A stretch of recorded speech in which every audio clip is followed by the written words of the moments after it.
les entretiens des patriotes. Bonjour à tous, heureux de vous retrouver. Fermeture de C8, la fin de la démocratie, liste Jeffrey Epstein. L'État profond a-t-il caché l'essentiel? Avant de répondre à ces deux questions et traiter de nombreux autres sujets d'actualité, connaissez la coutume sur cette chaîne, je commence toujours mon entretien par remercier ceux qui m'ont permis justement de le produire car ils m'ont financé à l'aide des merci rémunérateurs. Et aujourd'hui sont à l'honneur des fidèles parmi les fidèles, Caroline Darbini, Franz Ambroche, Rambard, Philippe Bohen et Marie Z. Merci à eux du fond du cœur. Et puis je tenais à vous remercier pour votre fidélité. Oui, il faut aider la réinformation en ces temps difficiles de shadowban. Comment faire? C'est simple, il suffit de lever le petit pouce, écrire de gentils messages et diffuser sur d'autres réseaux sociaux. Merci à tous. C8, c'est la fin. Hanouna hier a signé son dernier numéro.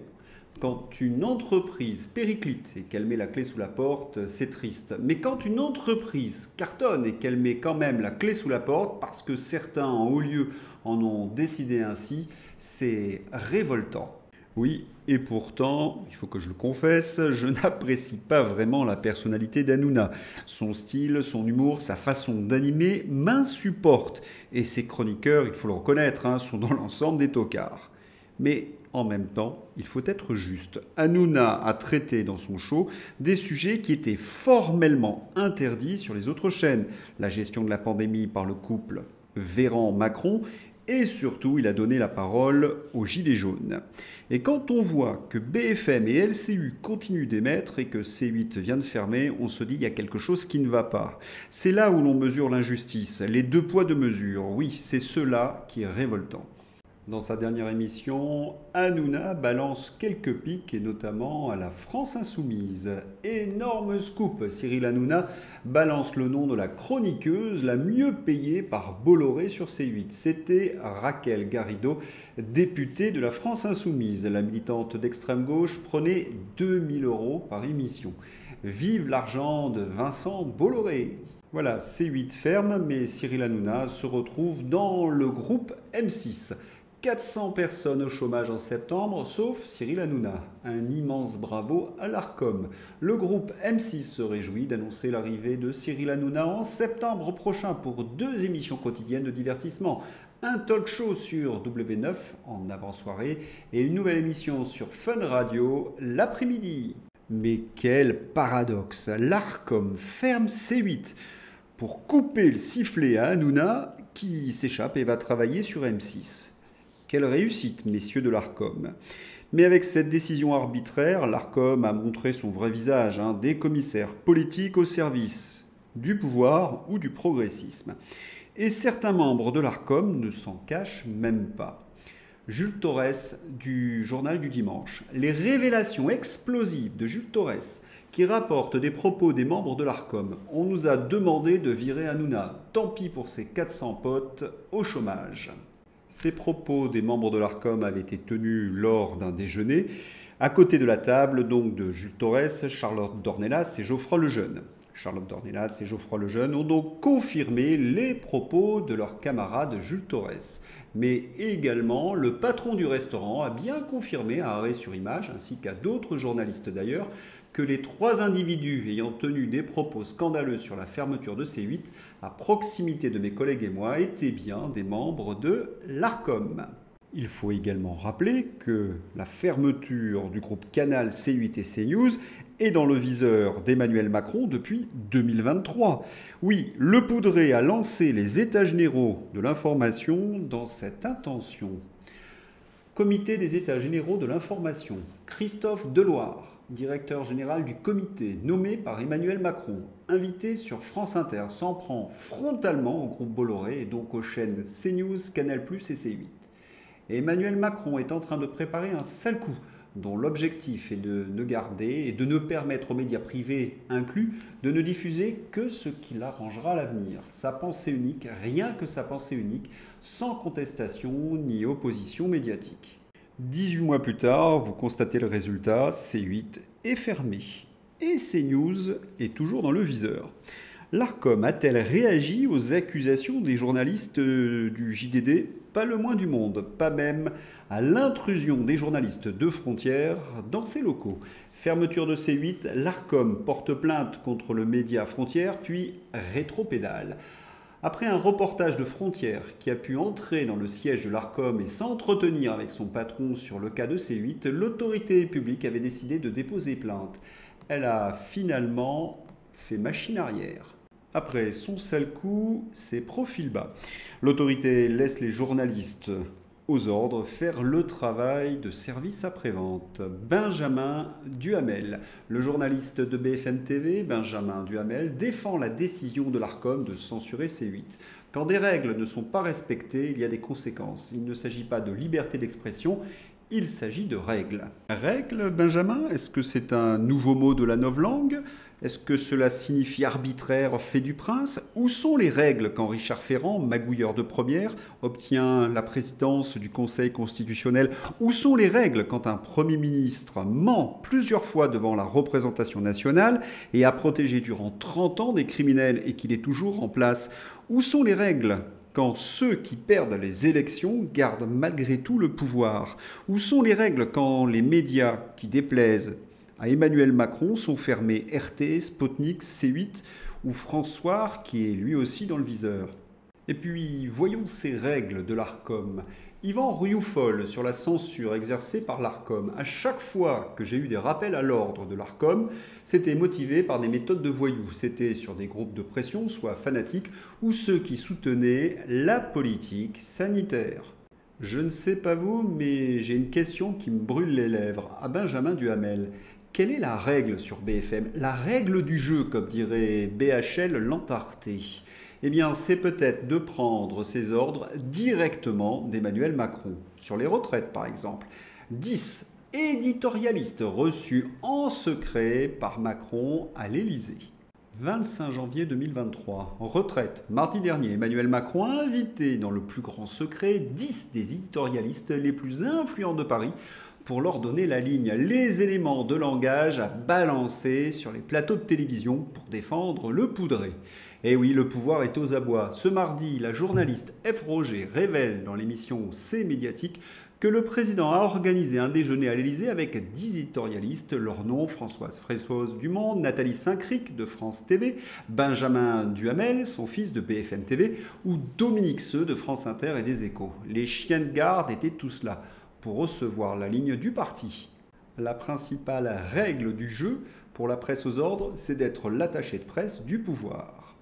Et ce sont ces journalistes qui sont le principal rempart d'Emmanuel Macron. Ce sont eux qui maintiennent le système, cette anarchie totalitaire. Anarchie d'un côté, répression de l'autre.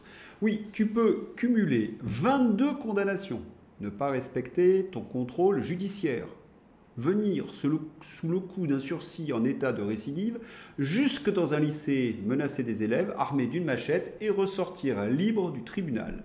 Ça s'appelle la France. Et pour les OQTF, et dans ce cas présent, elles s'appliquent les règles, Benjamin Duhamel? Politique étrangère, suite du voyage d'Emmanuel Macron aux États-Unis, Frédéric Aiguille. Mur du réel, c'est une perte de temps. Politico résume le crash diplomatique de Macron à Washington. Le président français n'a pas réussi à obtenir des assurances concrètes de la part de Donald Trump sur les garanties de sécurité américaine pour l'Ukraine. Ce morfond, l'outil de propagande de l'État profond, citant des diplomates européens. Non content d'ignorer royalement ses demandes à ce sujet, l'administration Trump n'a pas non plus ouvert la moindre porte sur la demande de l'Union européenne qui souhaite s'incruster aux négociations en désignant un représentant spécial. 2 diplomates ont déclaré que les ambassadeurs n'avaient guère réagi à cette proposition. Jusqu'à présent, Trump n'a pas souhaité que des Européens participent aux discussions qu'il mène avec la Russie. Alors que la presse française se gargarise d'un chimérique succès du chef d'État, relayant sans aucun recul son opération de com', la réalité des faits est tout autre. La visite du président français est un échec sur toute la ligne, ce dont est parfaitement conscient l'Élysée qui a refusé de répondre aux sollicitations de Politico. Les spécialistes s'accordent pour dire que le voyage d'Emmanuel Macron est un véritable fiasco et nos journalistes de LCI, de Paris Match ou du Monde expliquent que c'est un véritable succès diplomatique. Ont-ils déjeuné une nouvelle fois à l'Élysée pour recevoir en secret les éléments de langage des mains même du poudré? Et cela va durer combien de temps leur délire? Il faut savoir également que les européistes les plus enragés accusent Emmanuel Macron de soumission. Macron semblait très mal à l'aise au Portugal, où il était encore une fois en voyage. Macron en déplacement au Portugal, regard fuyant, geste nerveux, le nez qui le démange. Il a trouvé une nouvelle poudre de perlimpinpin. Après la photo officielle où il s'est montré très nerveux, il a prononcé un discours. Et vous savez quel est le mot qu'il a le plus utilisé? Je vous le donne dans le mille. Le président français, Macron, a mis en garde jeudi à Lisbonne contre une vassalisation heureuse de l'Europe vis-à-vis des États-Unis, estimant que la réponse n'est pas dans une soumission. Je considère que c'est un aveu. Dès qu'il est accusé de quelque chose, la soumission, il retourne l'accusation. Ce sont les autres qui sont soumis. Tout cela est grotesque. Notre ami Fred, que vous avez beaucoup apprécié dans une de mes dernières vidéos.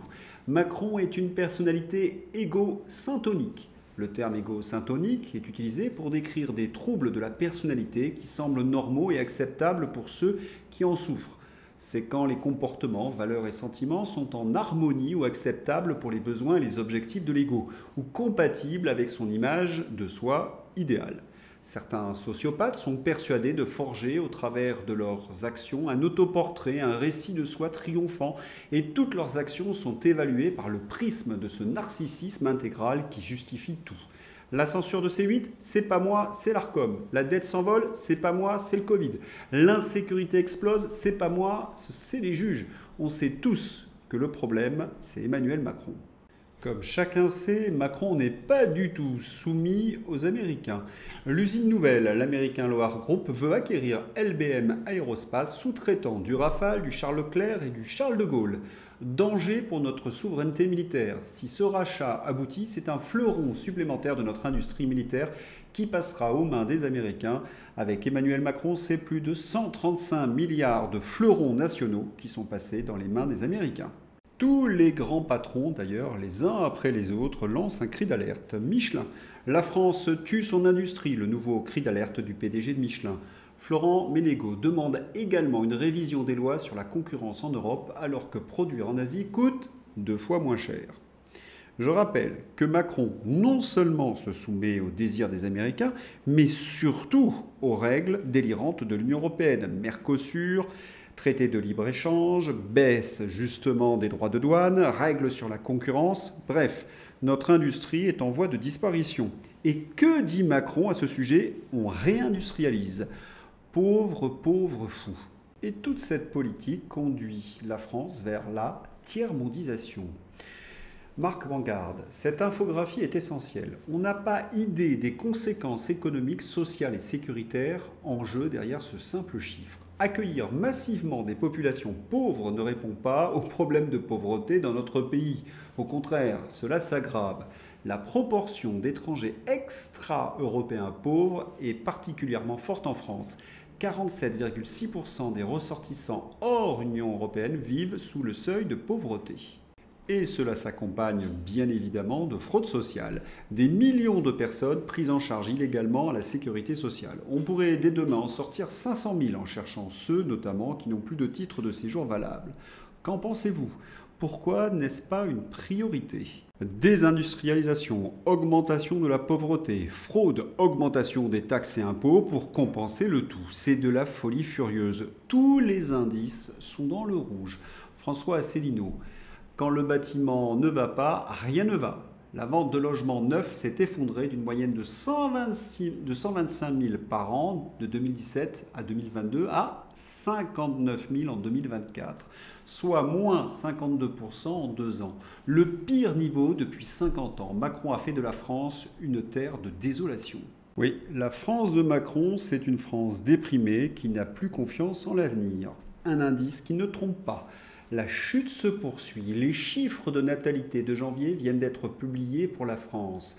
On frôle le record de janvier 2021 qui, lui, s'expliquait par le confinement 9 mois plus tôt. Oui, un effondrement total. L'avenir semble encore plus sombre. Où avoir un motif d'espoir? Les politiques? Pas vraiment. Le fossé se creuse entre les Français et les politiciens.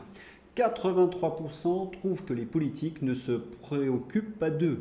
74% n'ont pas confiance dans la politique. 77% pensent que la démocratie ne fonctionne pas bien. Et lorsqu'on voit ce type de personnage, c'est une certitude. Ministre de l'Intérieur, un job en or. S'installer place Beauvau, surtout ne rien faire. Attendre un attentat ou un crime spectaculaire. Se rendre sur les lieux et clamer son indignation, faire quelques coups de menton. Et gagner en popularité, c'est la recette gagnante depuis 30 ans. L'avenir paraît sombre et pourtant il y a des éclaircies. On pense à Donald Trump. L'Ukraine dans l'OTAN, cela n'arrivera jamais. C'est ce qui a déclenché toute cette affaire. En 2 petites phrases, et face à un Starmer qui est reçu à Washington après Emmanuel Macron livide, Trump vient de mettre à nu l'empire du mensonge. Le narratif de la guerre d'agression non provoquée de la Russie vient d'être jeté au caniveau de l'histoire. Tous ceux qui continuent de la propager ne tarderont pas à le rejoindre.